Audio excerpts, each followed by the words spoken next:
meditation saved my life. How did it all begin for you? I am someone that went through a lot of my own mental health struggles, and through those mental health struggles, I found a lot of incredible tools that helped me and transformed my life. And at the end of the day, you have to be willing to change things. What do you hope a reader walks away with? I really do hope that people go on their own individual spiritual journey from reading this book. Everyone that reads Magnetic is going to walk away with a sense of inner power that they might not have fully understood before.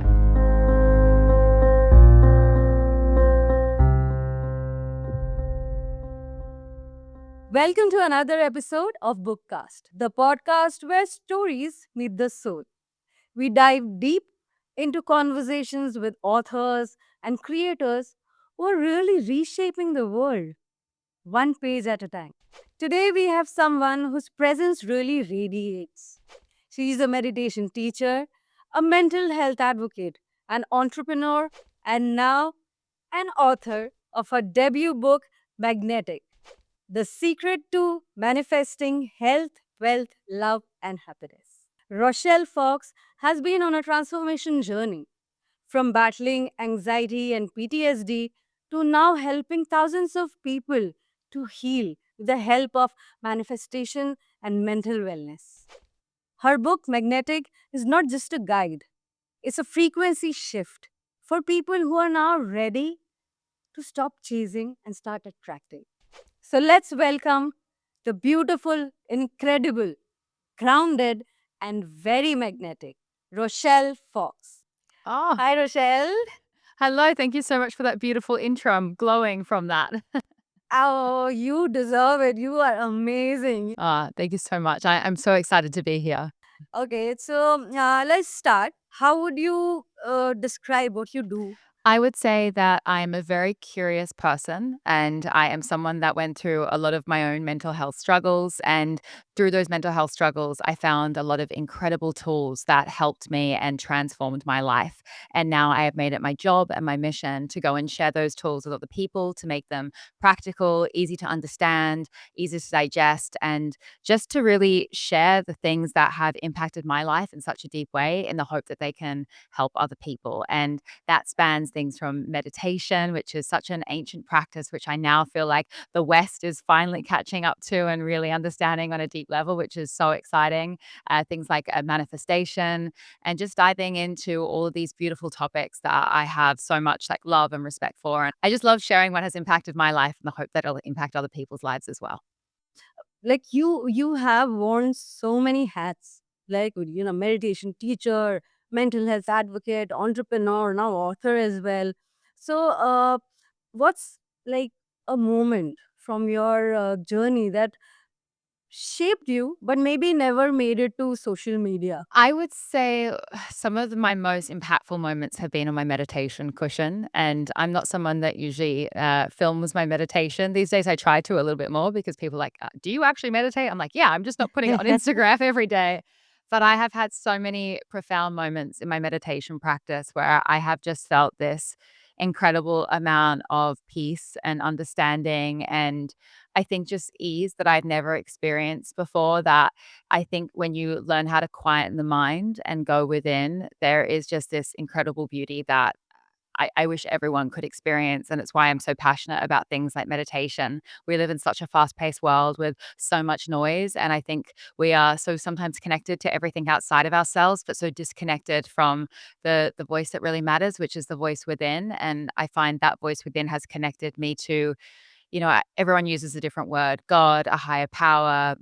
For me, it's just this energy that is, universal and loving, and it transcends everything. So I think probably my most profound moments and healing moments have always been on my meditation cushion, and they're always the ones that aren't filmed. And I'll usually come out of meditation crying in those moments. Why do you think this happens? Great question. I think that we as humans are holding on to so much. And I think that practices like meditation, mindfulness, stillness, they allow us to kind of go within and just like lower the volume of the world. And I think that our generation and our society have become so good at like keeping everything together and pretending everything's okay and not cracking and living in this very fast-paced modern world that sometimes when we just like lower the volume and we allow the mind and the body to be in that stillness, there is so much that is waiting to be released and brought up and heard and spoken. And I always say, like, how can you expect the voice of God or intuition or a higher power or whatever it is that you believe it? How can you expect that to come through if you're always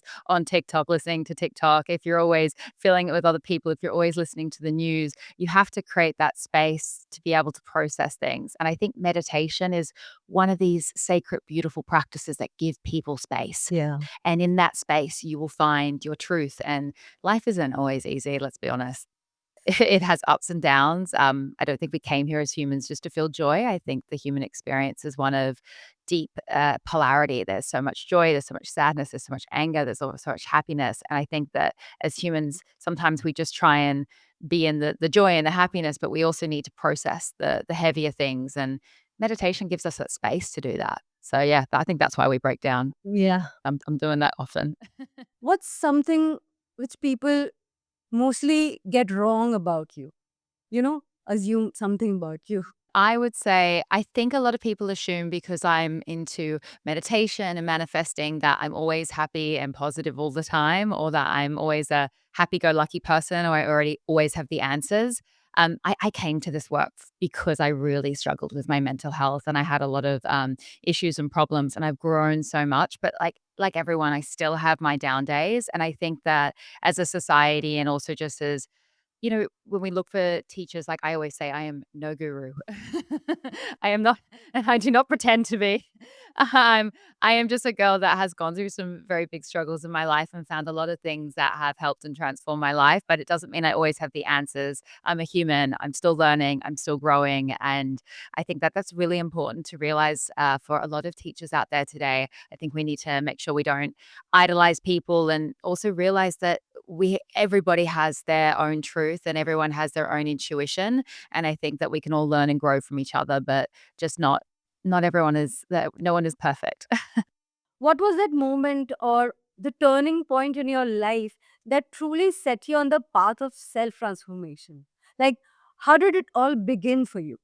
In my early 20s, I started experiencing really debilitating mental health that was to the point where it wasn't really sort of sustainable just to kind of keep going on with my day-to-day life. I had panic attacks, an eating disorder. I was having night terrors. I was binge eating. I was very kind of in what I would call like I was a mental health mixed bag. So I had all of these things that were kind of all happening at once. And it was this sort of thing where I was trying everything and nothing was working. And then finally I went and saw a cognitive behavioral therapist, and I finally sat down with her and I actually opened up to her about everything that happened. So I had a lot of traumatic things happen in my childhood. And then I'll never forget, I was sitting in her therapy office and she had this giant book that was always there in our sessions. And she opened up the book and she turned it around, she pushed it to me and she said, "Please read these 2 pages."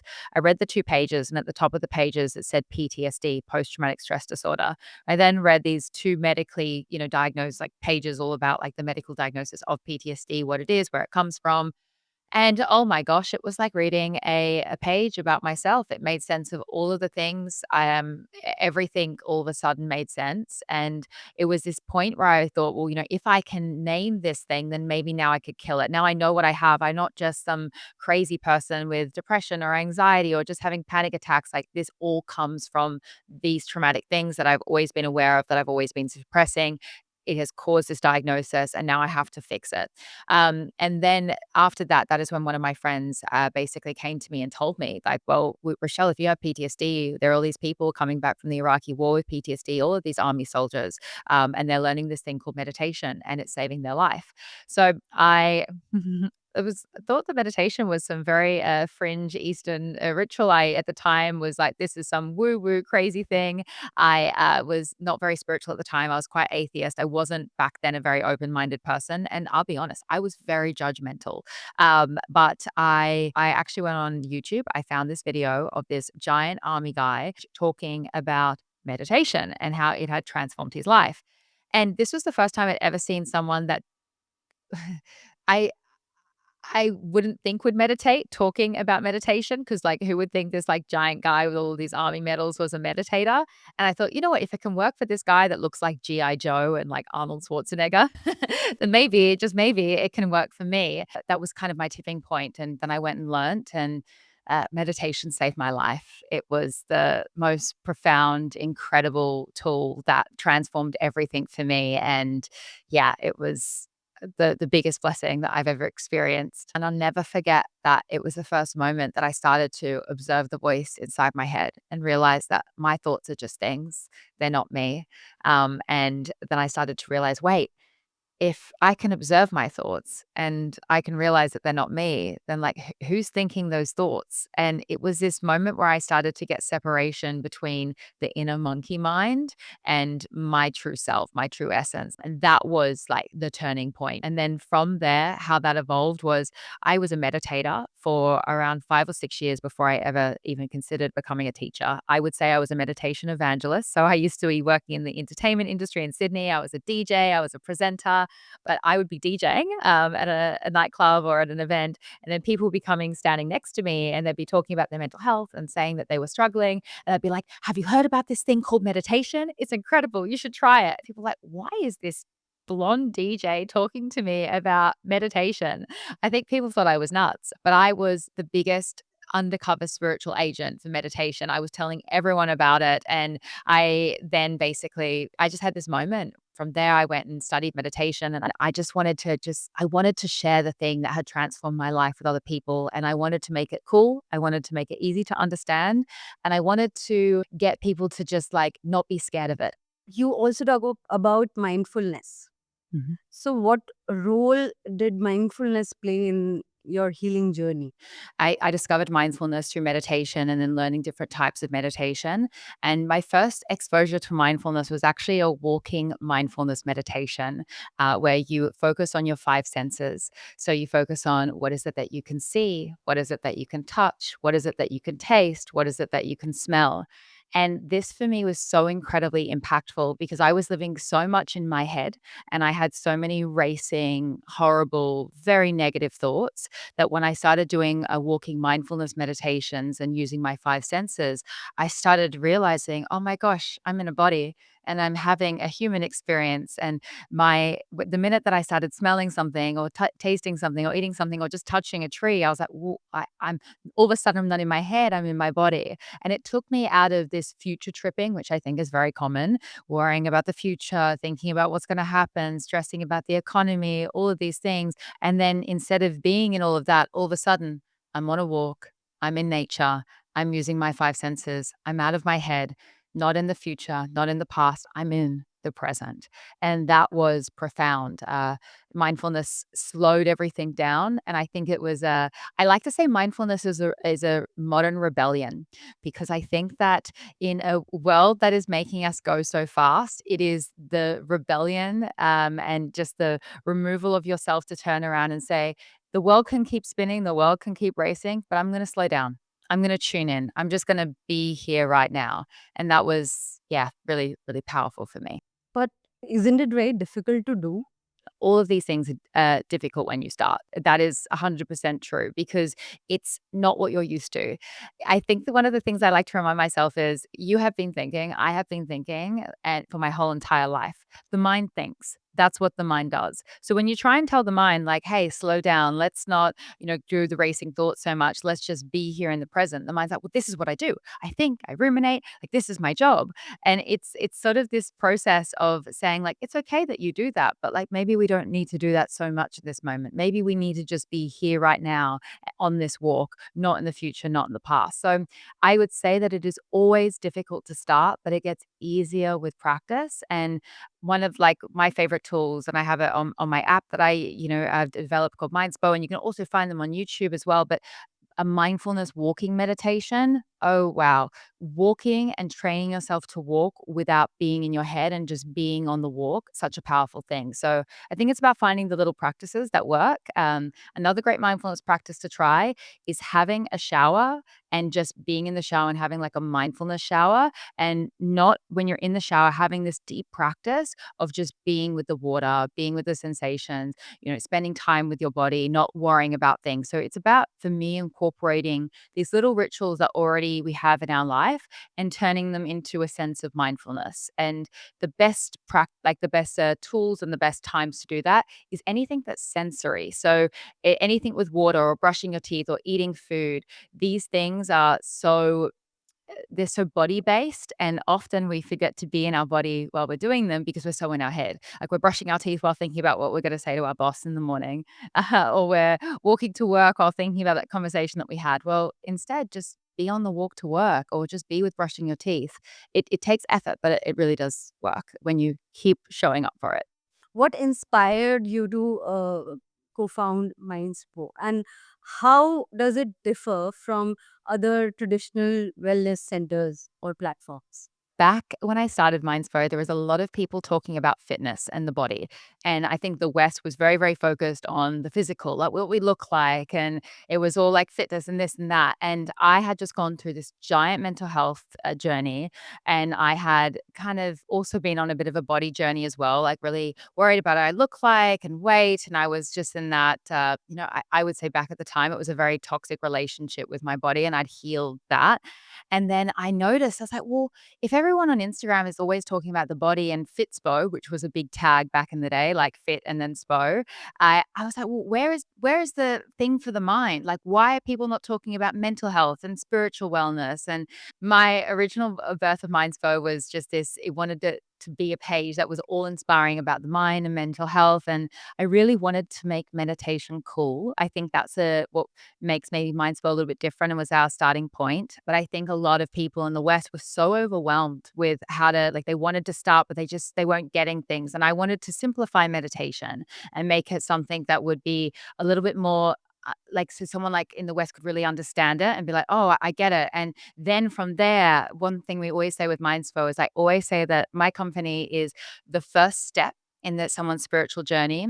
And then I always tell my students, like, go deeper. Like, there is so much more to this practice. Now that you have learned and you know just how to start meditating, now let this journey, like, let this practice take you on a journey of discovering, let it take you on a spiritual journey of unfolding what it means to you. But I think when I first started teaching meditation, everyone was so practical. They wanted to know, like, the science of things and how this worked. And they didn't care that it came from some ancient text or that it had been around for years and it had so much history. It's like, well, tell me the PubMed study on it. And I'm like, well, it doesn't, you know, it's it's not just about the studies. It's just about, like, try the practice and see how it works for you. Not everything has to be in a textbook. So it was this beautiful blending. I think now Mindspo has such a beautiful balance of spirituality and science. And I've also really tried to infuse that in the book. That's really magnetic as a dance between, sharing studies and science and how these things are grounded and how they really work.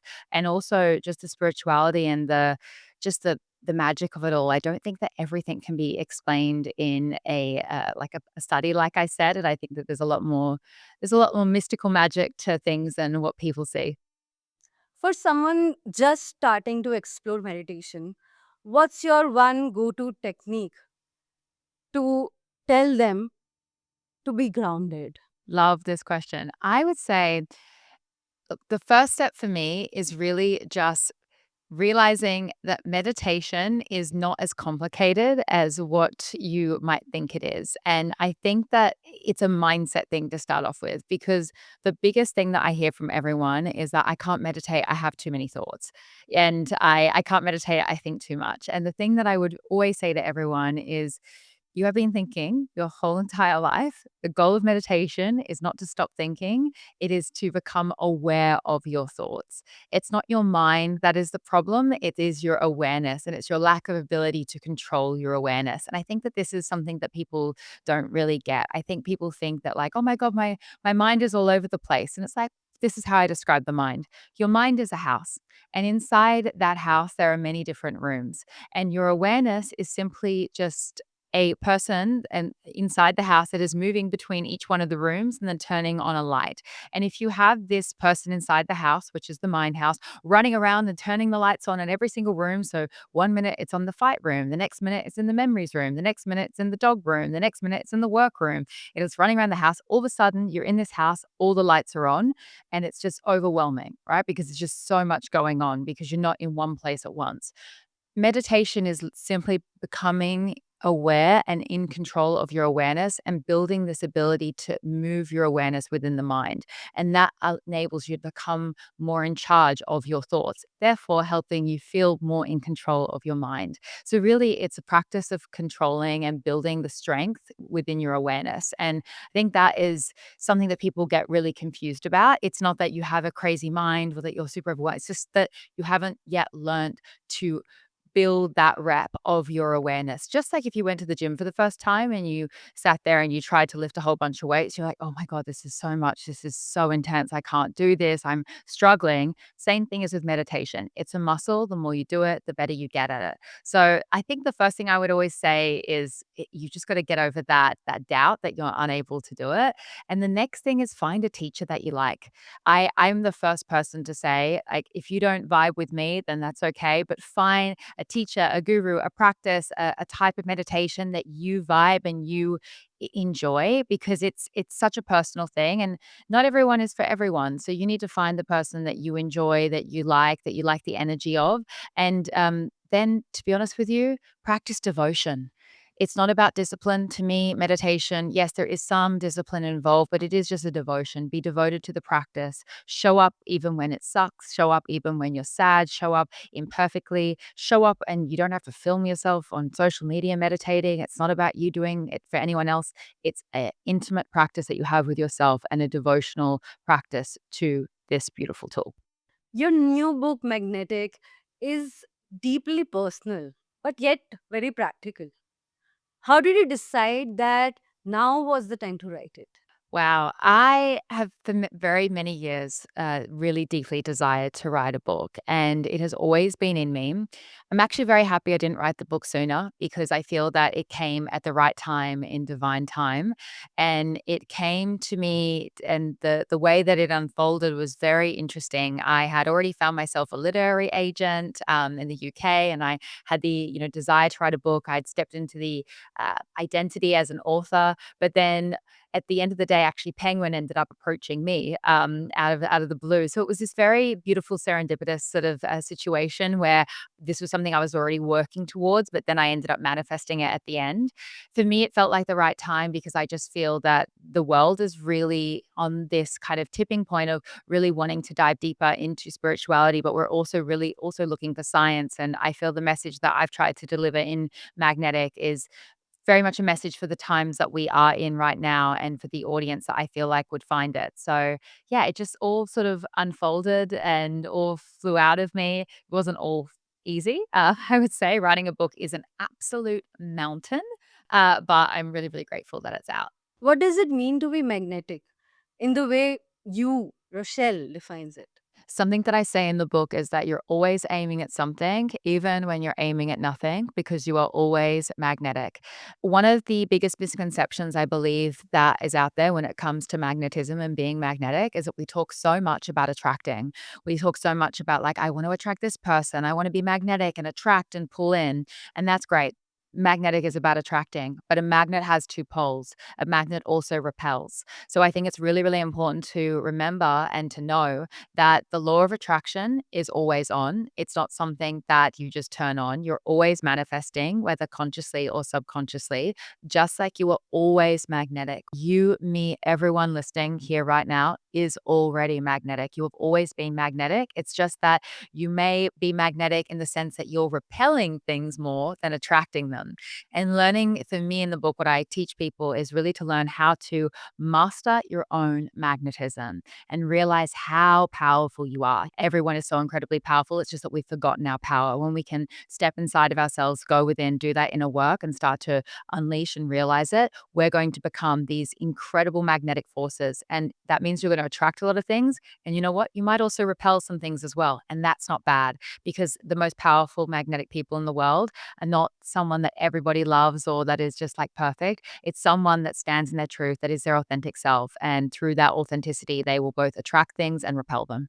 You say that the universe responds to your energy and not your words. So, how can people shift their energy, especially on very bad days? So, one thing I would always say with people when they're thinking about that is that what are you doing when no one is looking? This is something I always say to people because you can be saying all the right things and kind of putting on this performance or putting out this persona on social media, but it really matters in like the micro little moments. One of my biggest tips for people is to move their body and to just get in their body and dance and find joy in the mundane so much more. One of my favorite practices to do just to raise my vibration and just to kind of just take a little bit more responsibility for how I'm feeling is I have a lot of playlists on my Spotify that I really love, and I have my favorite songs, my favorite artists. And whenever I'm tidying up, I'm cleaning up, I'm doing things, I'm doing the mundane things that we have to all do to live our lives. I try very, very hard to make those mundane moments more magical. So I add in music, I add in sound, I add in things that make me feel alive. I light a candle, I put on some incense. I do these little things because the little things are really the big things. So I don't think it's about forcing ourselves to feel happy, but I do think it's about like finding these little practices that maybe can elevate our energy and our vibration a little more and get us back into our body and our senses. You mentioned living in alignment a lot in your book. How do you know that you're out of that alignment? And what can you do to get back? When you are out of alignment, it is usually that you are out of alignment with your values. So once you figure out your values, and that is just a process of sitting down and asking yourself, like, what really matters to me in life?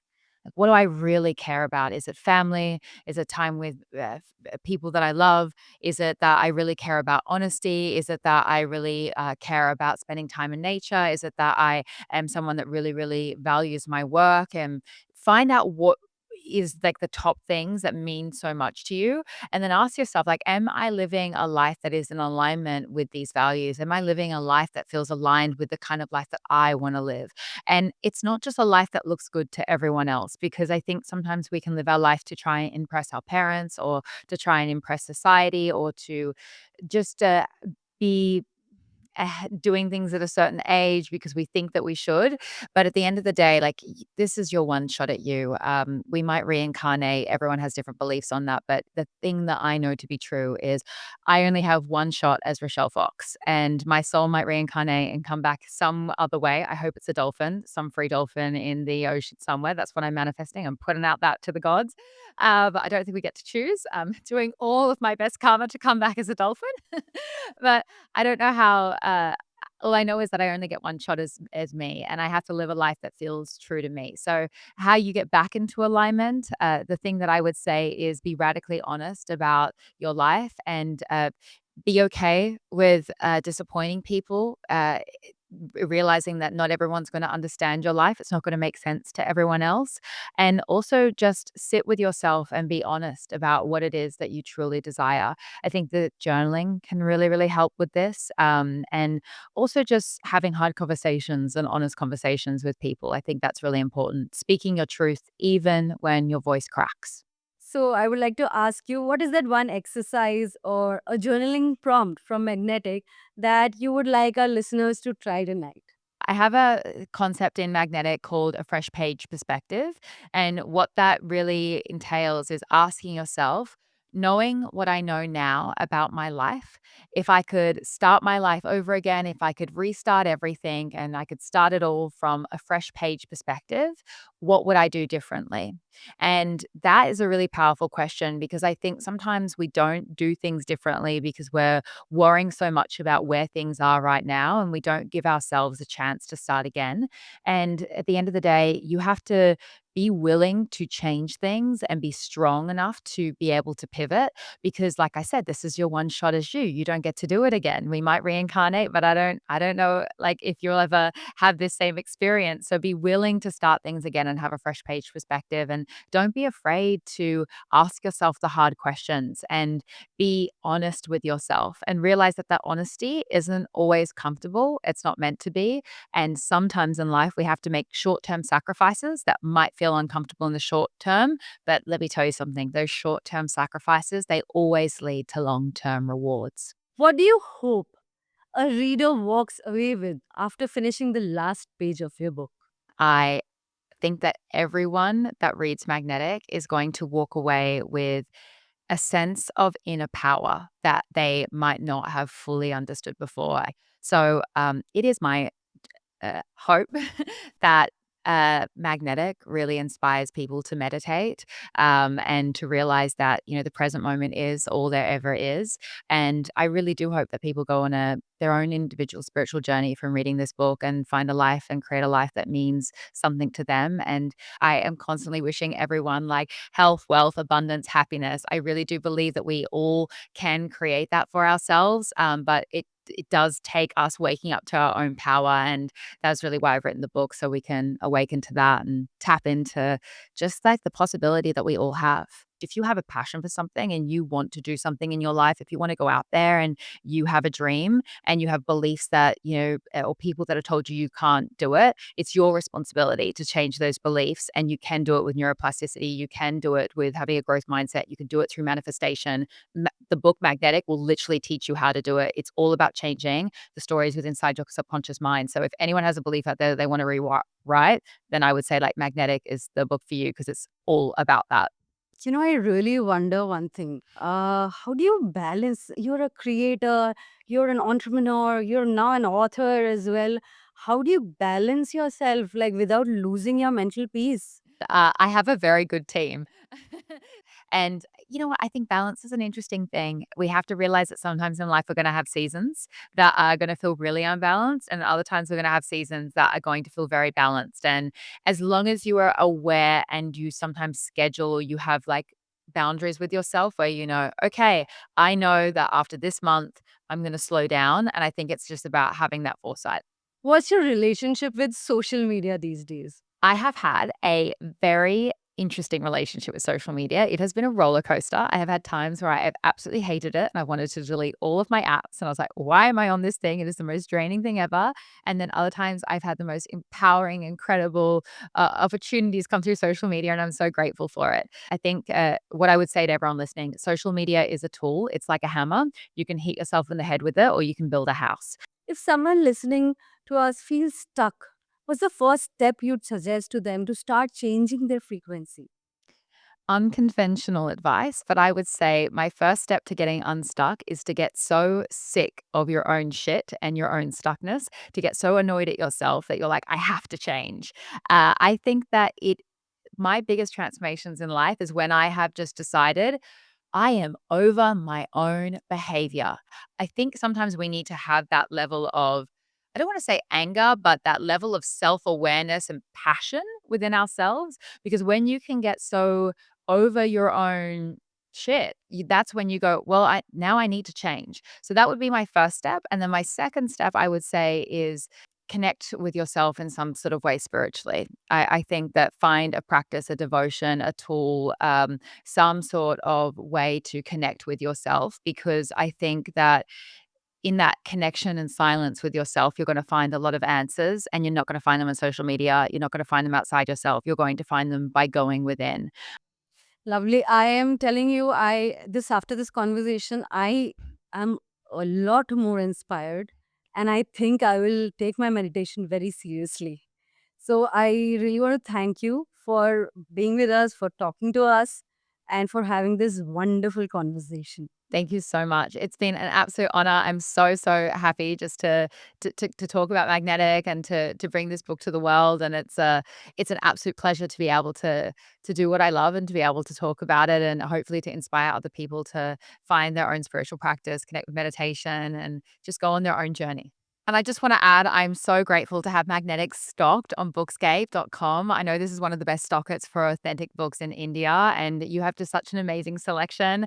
And it's just an honor to have my book as part of that collection. I know people can go out and order it now. So thank you so much. I've absolutely loved being on the Bookcast podcast with you. And I got to say, you're just like such a thoughtful and just kind interviewer. And I've loved this conversation. So I'm very, very grateful. Thank you. Thank you so much. Don't forget to check out her book, Magnetic. It's not just a book, it's a journey back to your true self. And if you love this conversation, then don't forget to like, share, and subscribe to Bookscape. Until next time, Stay grounded, stay intentional, and remember, your energy speaks louder than your words.